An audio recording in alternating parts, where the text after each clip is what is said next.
Great. Buka Alkitab kita sama-sama. Hari ini kita masih melanjutkan pembahasan kita tentang 33 hal yang perlu kita mengerti tentang kerajaan Allah. Saya sudah bicarakan bahwa hidup Kristen bukan hanya menuju sorga, tapi hidup Kristen kerajaan Allah di dalam diri kita. Taruh tangan kanan saudara di dada, sama-sama bilang kerajaan Allah di dalam diri saya. Amin. Saudara-saudara di rumah, ketik di live chat saudara, kerajaan Allah di dalam diri saya. Sehingga apapun yang terjadi dalam hidup kita, jangan pernah berpikir wah mati dah gua, wah mampus dah gua, wah habis dah gua. Tapi selalu yakin kerajaan Allah di dalam diri saya akan menuntun saya mengalami kehidupan dalam kemuliaan. Amin. Great. Hari ini kita melanjutkan pembahasan. Kita sekarang masuk di pembahasan ke-13. Dan saya mau kita semua belajar bahwa kerajaan Allah dan anak-anak. Markus pasal 10 ayat 13 sampai ayat yang ke-16. Satu kali Yesus menghubungkan kerajaan Allah dengan anak-anak.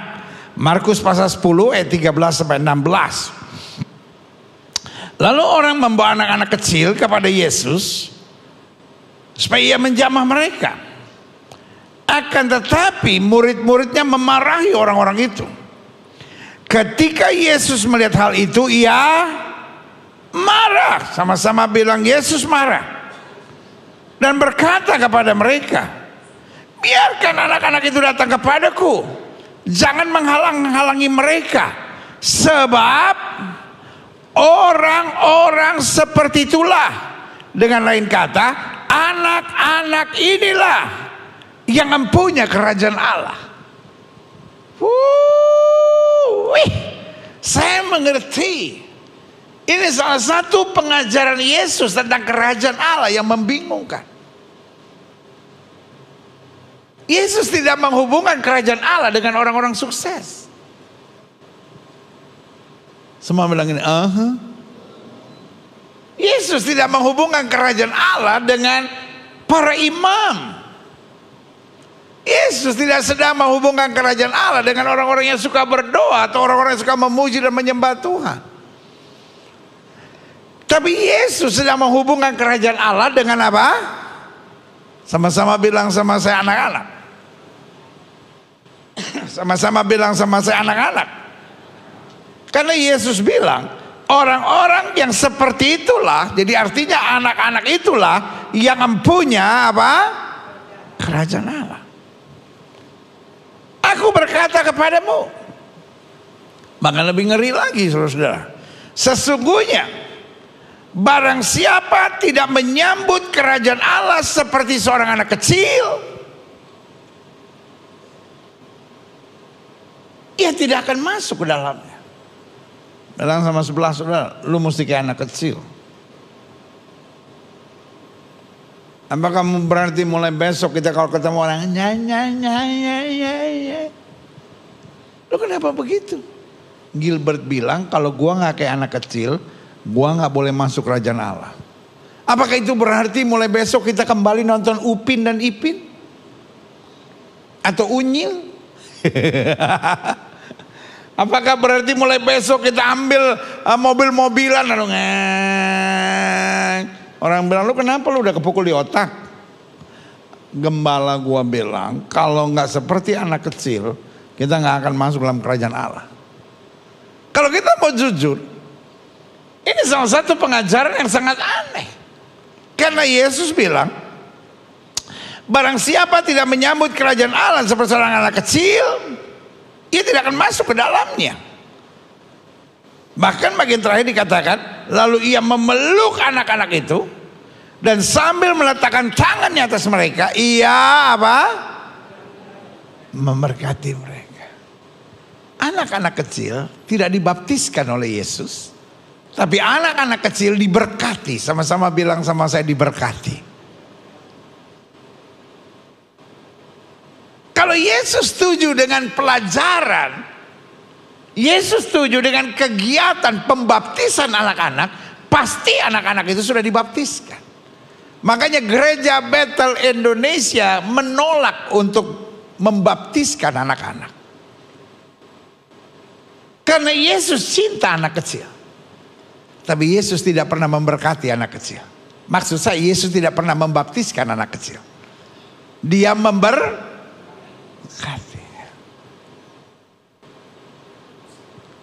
Saya sudah pelajari dari Alkitab, dari Kejadian sampai Wahyu. Dan saya tidak menjumpai dasar Alkitab tentang pembaptisan anak-anak. Karena itu Gereja Betel Indonesia tidak membaptiskan anak-anak. Kita menyerahkannya kepada Tuhan.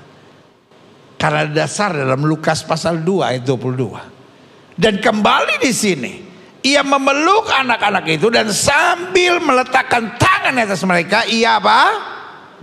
Memberkati mereka. Sekarang lihat 1 Korintus 13 ayat 11. Kok kelihatannya Alkitab bertentangan? Ketika aku kanak-kanak, aku berkata-kata seperti kanak-kanak. Aku merasa seperti kanak-kanak.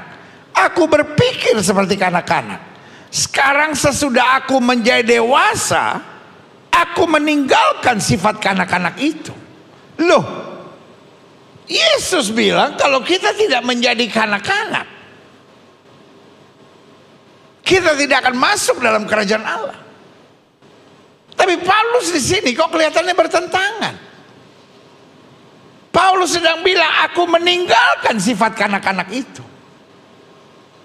Lalu sebagian kita berkata, kok Alkitab mulai membingungkan? Saya percaya Alkitab tidak membingungkan. Yang setuju sama saya katakan Alkitab tidak membingungkan. Bilang sama sebelah saudara, yang membingungkan itu elu. Ya. Alkitab tidak pernah Alkitab tidak pernah membingungkan. Tapi seringkali pemahaman kita yang akhirnya bikin bingung sendiri. Karena saya pelajari begini, klik.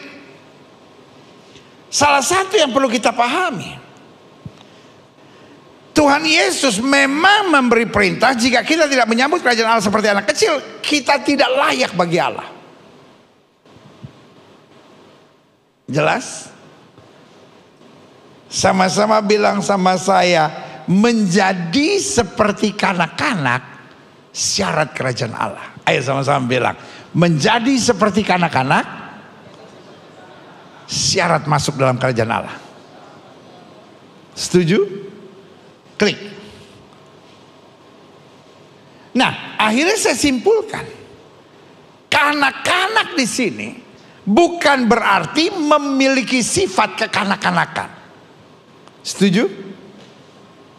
Saya ulangi sekali lagi. Menjadi kanak-kanak berbeda dengan memiliki sifat kekanak-kanakan. Siapa yang setuju sama saya? Amin. Jadi menjadi kanak-kanak di sini harus dibedakan dengan memiliki sifat apa? Kekanak-kanakan. Saya selalu bilang, banyak rumah tangga bermasalah kadangkala bukan nggak cocok. Banyak pelayanan pecah kadangkala bukan nggak cocok.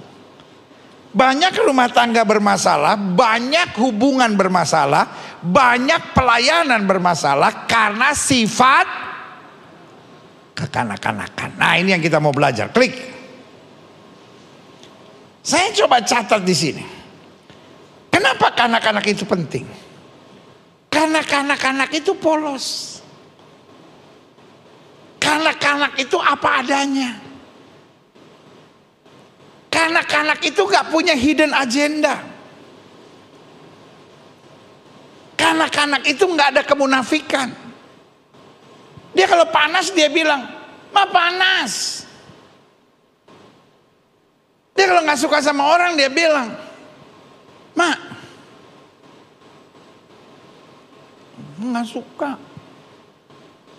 Polos. Kadangkala kita seringkali punya hidden agenda. Kita punya kemunafikan. Yang Tuhan cari adalah hati yang bersih. Taruh tangan kanan saudara di dada, bilang hati saya harus bersih. Alkitab bilang bukan apa yang dilihat manusia yang dilihat Tuhan. Karena Tuhan melihat hati. Yang kedua saya pelajari, kanak-kanak itu bergantung penuh terhadap orang tuanya. Dia sadar dia tidak mampu. Makanya Alkitab bilang berbahagialah orang yang miskin di hadapan Allah, karena merekalah yang mempunyai kerajaan Allah. Makanya saya bilang, salah satu persoalan kita kadang-kala, kita sok tahu, sok jago, sok pintar. Kenapa kita berani turun dari ranjang di waktu pagi sebelum berdoa? Karena kita pikir kita bisa. Kita pikir kita mampu. Tapi orang yang sadar dia tidak mampu, sebelum memulai apapun dia pasti berdoa. Nggak ada yang bilang amin, jarang doa ini. Kenapa kita bangun pagi doa dan baca Alkitab? Karena kita menyadari kalau Yesus nggak bimbing kita, kalau Yesus nggak sertai kita, kalau firman Allah nggak mengarahkan kita, kita bisa tersesat. Sama-sama bilang, Yang ketiga, saya masih pelajari tentang anak-anak. Karena anak-anak itu percaya sepenuhnya. Pernah lihat anak-anak berantem nggak? Anak-anak berantem suka bilang gini, gue bilang bapak gue lu. Kenapa? Karena dia percaya papa bisa buat semua-muanya. Setuju? Dia percaya betul mama bisa buat segala-galanya. Kanak-kanak itu berarti percaya sepenuhnya.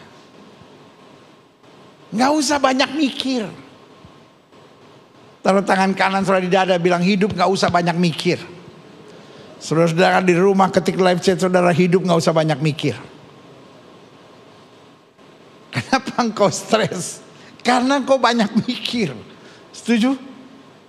Bu, kenapa engkau stres? Karena engkau banyak mikir. Mungkin saudara menatap saya dan berkata, jadi pendeta bilang saya gak usah mikir. Loh, maksud saya, pikirkan yang harus kita pikirkan. Tapi hal-hal yang kita gak mampu pikirkan gak usah mikir. Kita nih hidup jadi ribet, kenapa? Karena terlalu banyak mikir. Nanti gimana ya kalau begini? Nanti gimana ya kalau begini? Nanti gimana ya kalau begini? Gereja kita percaya hidup ini pokoknya percaya saja. Sama-sama bilang saya percaya saja. Saya jalani saja. Saya imani saja. Dan saya yakin dia memberikan yang terbaik buat anak-anaknya. Berikan tepuk tangan yang meriah buat Tuhan. Yang keempat saya pelajari, kanak-kanak di sini yang pertama polos. Yang kedua bergantung penuh, sadar tidak mampu.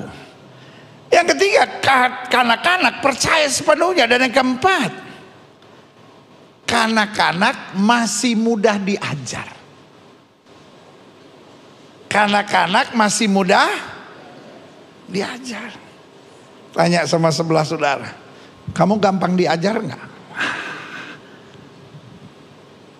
Kanak-kanak kalau nggak ngerti nanya. Banyak orang tua jengkel sama anaknya, kenapa? Apa-apa nanya, apa-apa nanya. Loh, itu bagus.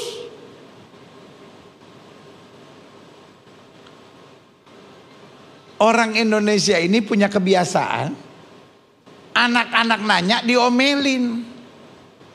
Papa pusing. Karena anak-anak bisa perjalanan Jakarta Surabaya 12 jam di mobil, nanya terus. Ini kenapa begini, ini kenapa begini. Sudah cerita ini kenapa begini, ini kenapa begini. Bisa berhenti nanya gak sih? Hanya orang tua yang on. Saya ulangi sekali lagi. Hanya orang tua yang on yang ketika anaknya nanya diomelin. Anak-anak itu polos. Kalau dia nanya karena tidak tahu. Beda sama suami, Bu. Beda sama istri, Pak. Kadangkala kalau suami nanya dia mau ngejebak. Kadangkala istri kalau nanya dia mau ngejebak. Tapi kalau anak-anak kalau nanya nggak perlu diomelin.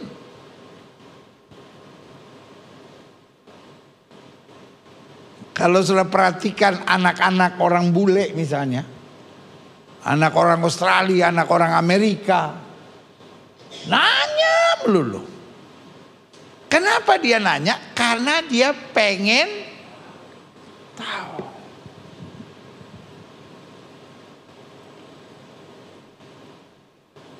Dan anak-anak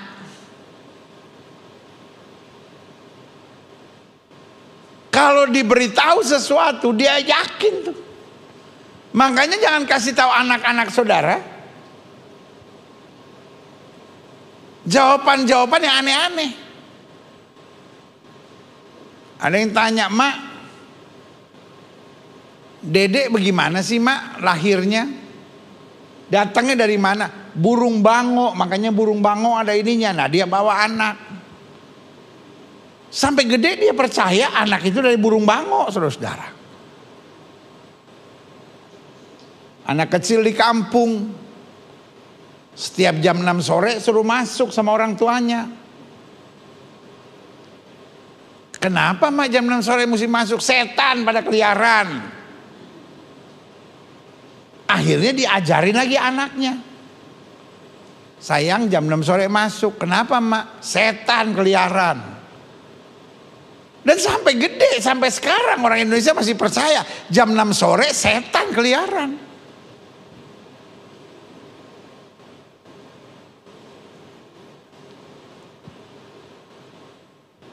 Saudara pernah dengar ajaran itu enggak?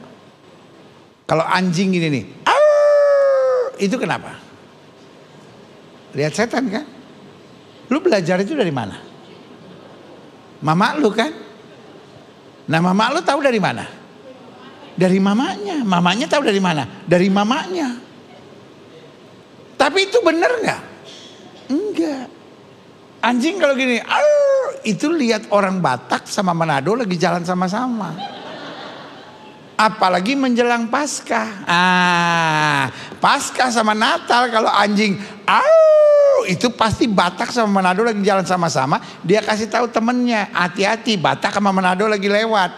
Sebentar lagi lewat kita ini. Iya kan? Anak-anak itu mudah diajar.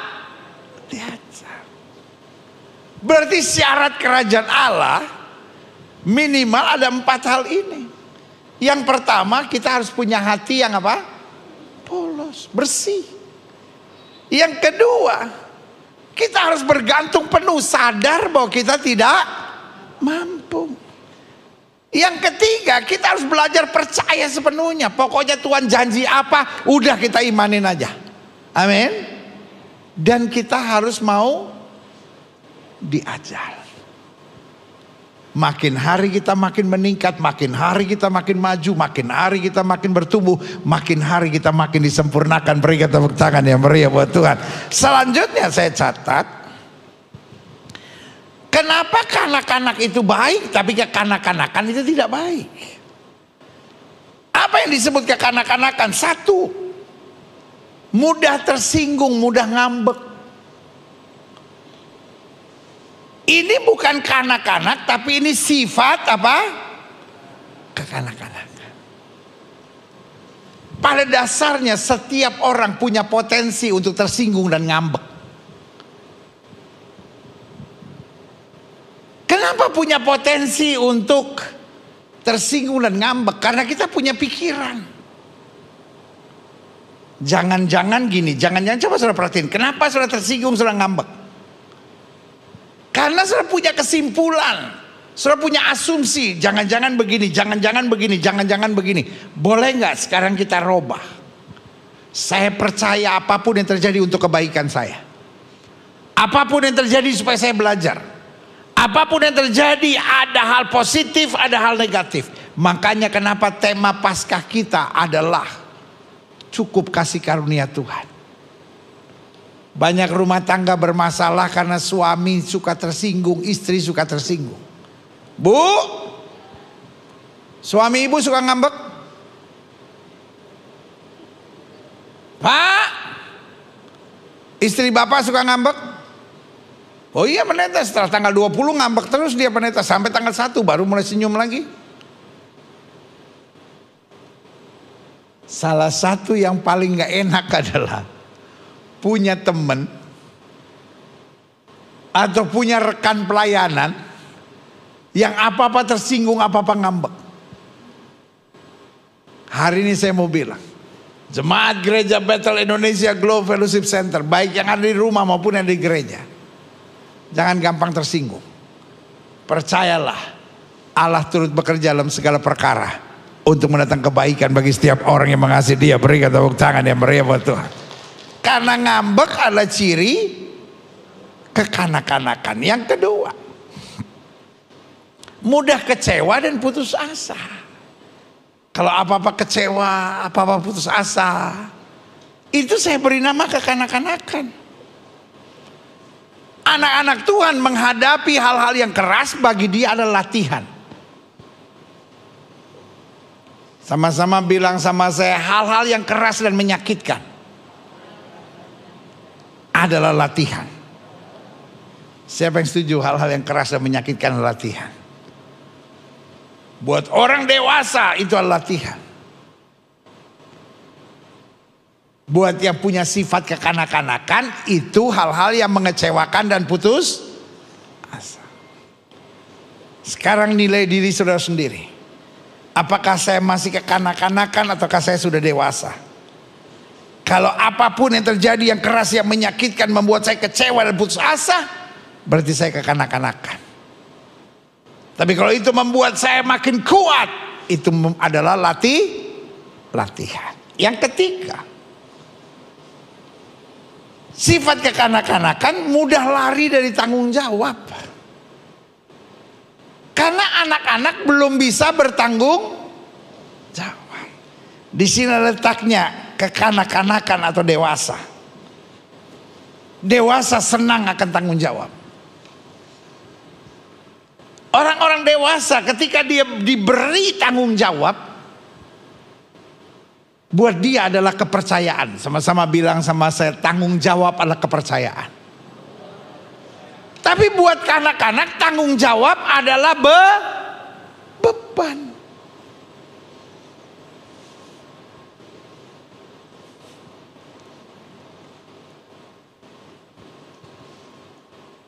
Setiap keluarga yang punya anak-anak, pasti kita sering dengar teriakan ini. Johnny, Doni, Boni, Sony, mandi. Ya. Tapi menjadi aneh kalau suami bilang sama istri, ma, mandi. Astaga, darah Yesus. Karena buat orang dewasa, tanggung jawab adalah bukti kepercayaan. Buat dia tanggung jawab mengasihkan. Nggak usah disuruh mandi, dia harus mandi. Nggak usah disuruh bangun pagi, dia tahu sebagai istri saya harus bertanggung jawab untuk anak saya, untuk suami saya harus buat ini. Tanggung jawab itu mengasihkan. Karena itu bukti kepercayaan. Saya dipercaya oleh Tuhan, saya punya anak-anak, saya mesti rawat dengan baik. Pertanyaan saya, sudahkah doa? Sudahkah pelayanan? Sudahkah memberi perpuluhan? Sudahkah melayani? Sudahkah menolong orang? Menjadi sesuatu yang mengasihkan buat kita, tapi juga bukan beban. Kalau kita bangun pagi, oh ya mesti doa, kalau nggak dikutuk oleh Tuhan. Itu kanak-kanak. Kita masih memiliki sifat kekanak-kanakan. Kalau kita masih nolong orang jadi beban.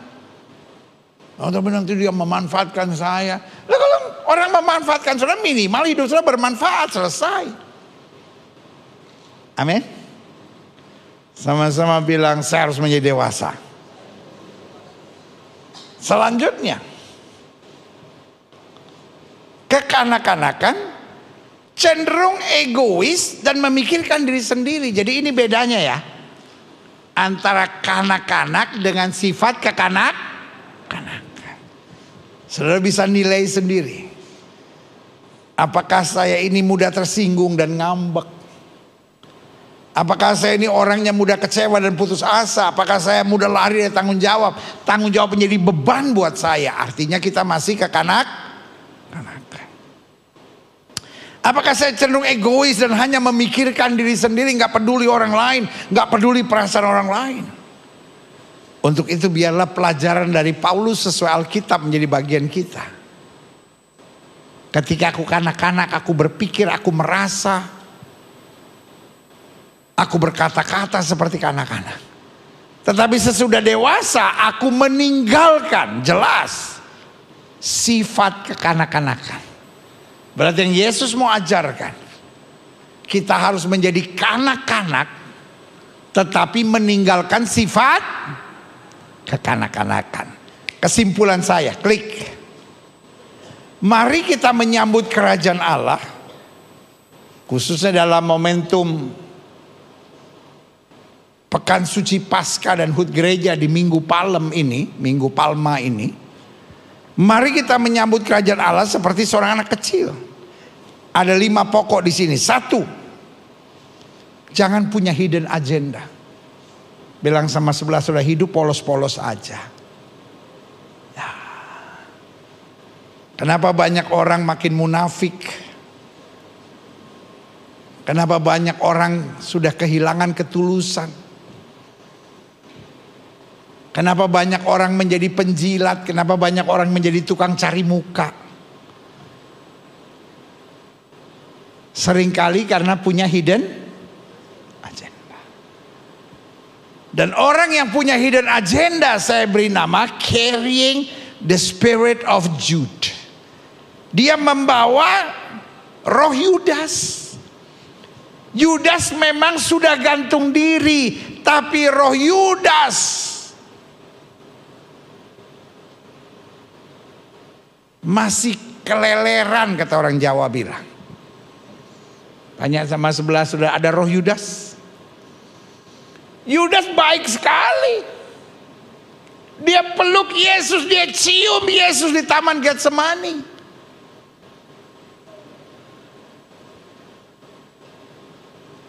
Dan Yesus menyambutnya, hai teman, untuk itukah engkau datang? Padahal Yudas yang mencium Yesus adalah Yudas yang mengkhianati Yesus. Sebagai gembala saya selalu bilang, hati-hati dengan orang yang terlalu baik sama saudara. Gak ada angin, gak ada hujan, tiba-tiba dia terlalu baik sama saudara. Biasanya ada hidden agenda. Hidup Kristen polos-polos saja. Karena kita percaya apa yang kita tabur itu yang kita tuai. Selama kita berjalan dalam kebenaran, tidak miring ke kiri maupun miring ke kanan, selalu ada anugerah Tuhan buat hidup kita. Berikan tepuk tangan yang meriah. Yang kedua, mari kita khususnya di Minggu Palma ini menyambut kerajaan Allah seperti seorang anak kecil. Yaitu selalu memiliki rinduan untuk makin maju. Makanya anak-anak mau sekolah, dia tanya sama mamanya, kenapa saya harus sekolah? Supaya kamu tambah pintar. Karena itu dia mau sekolah. Kenapa dia banyak tanya? Karena dia pengen tahu lebih banyak. Menyadari kita kanak-kanak. Paulus bilang, setelah dewasa kita meninggalkan sifat kekanak-kanak.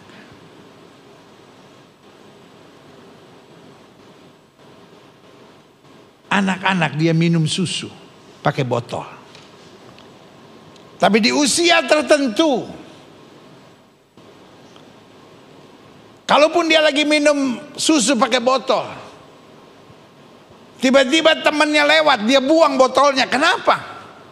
Karena dia sadar dia harus lebih maju, dia harus lebih dewasa.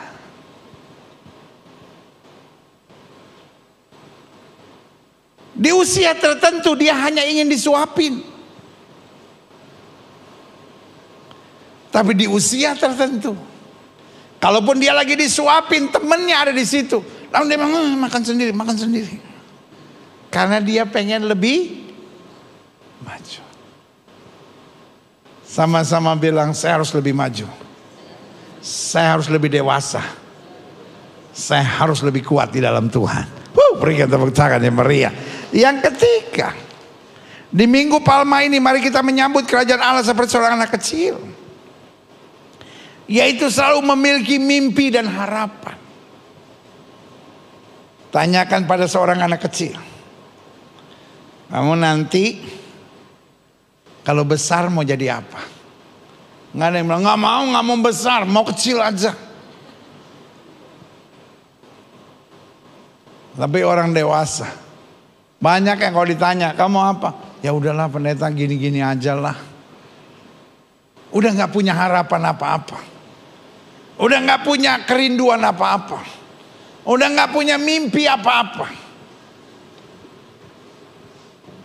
Saya berdoa supaya minimal kita makin hari makin mau jadi berkat. Makin hari makin mau jadi sempurna. Makin hari makin mau memuliakan Kristus. Dan makin hari makin mau menjadi serupa dengan kemuliaannya. Berikan tepuk tangan yang meriah. Yang keempat, mari di Minggu Palma ini kita menyambut kerajaan Allah seperti seorang anak kecil yang memiliki rasa takut, memiliki rasa hormat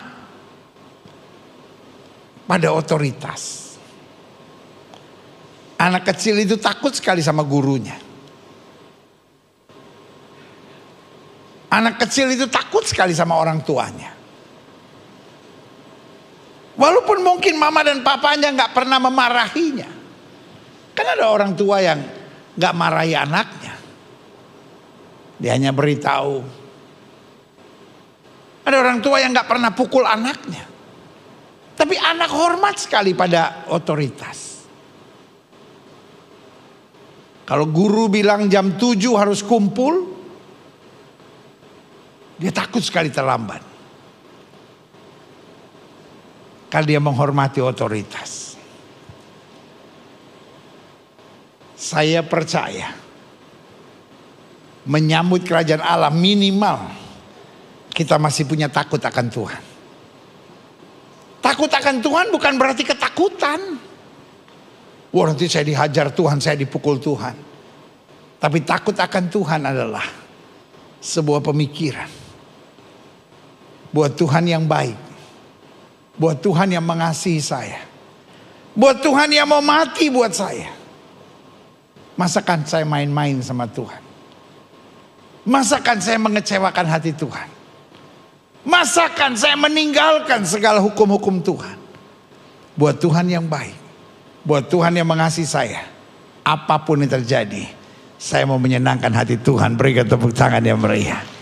Yang setuju sama saya angkat tangan kanan, saudara kepalkan, bilang saya mau menyenangkan hati Tuhan. Karena Tuhan terlalu baik buat saya. Hari-hari penting ini di pekan suci Paskah, doa saya adalah setiap kita diingatkan, saya harus menjadi kanak-kanak tapi meninggalkan sifat kekanak-kanakan. Karena saya mau senantiasa menyenangkan hati Tuhan. Yang terakhir, saya undang pemain musik maju ke depan. Pelajaran di Minggu Palma ini, mari kita menyambut kerajaan Allah seperti seorang anak kecil. Jangan punya hidden agenda. Selalu memiliki kerinduan untuk makin maju. Selalu memiliki mimpi dan harapan.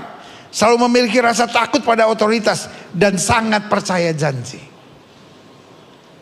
Anak-anak, kalau dijanjikan sesuatu oleh orang tuanya, nanti kalau kamu lulus, mama akan belikan sepeda buat kamu.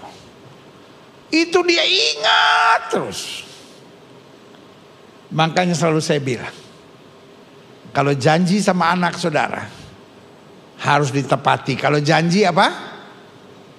Sama-sama bilang, kalau saya janji harus saya tepati. Kenapa gak mau ngomong? Karena memang gak pernah nepatin darah Yesus. Sama-sama bilang, kalau saya janji saya harus tepati. Sama-sama bilang, kalau saya janji saya harus tepati. Jangan rusak kepercayaan anak-anak saudara dengan janji asal ngomong. Saya pernah sempat jadi ketua remaja selama 3 tahun. Tahun berapa itu ya? 88 sampai 90 kalau saya nggak salah. Saya sempat jadi ketua remaja. Dan saya pelajari banyak hati remaja yang luka. Dan saya coba selidiki banyak orang yang susah percaya sama Tuhan. Dan rata-rata yang susah percaya sama Tuhan punya hati luka adalah orang-orang yang berasal dari keluarga yang berjanji dan tidak menepati. Sehingga waktu dia dengar khotbah pendeta Tuhan berjanji, dia ingat papanya, dia ingat mamanya. Papa dan mama berjanji dan tidak pernah menepati. Tapi berbeda dengan keluarga yang mama dan papa, kalau dia berjanji dia tepati. Dalam hatinya dia berpikir, mama dan papa saja berjanji dan ditepati, apalagi Tuhan. Mari kita jadi orang yang percayakan janji Tuhan. Langit dan bumi akan lenyap, tapi firman Allah tinggal tetap. Berikan tepuk tangan yang meriah. Saya undang kita semua bangkit berdiri.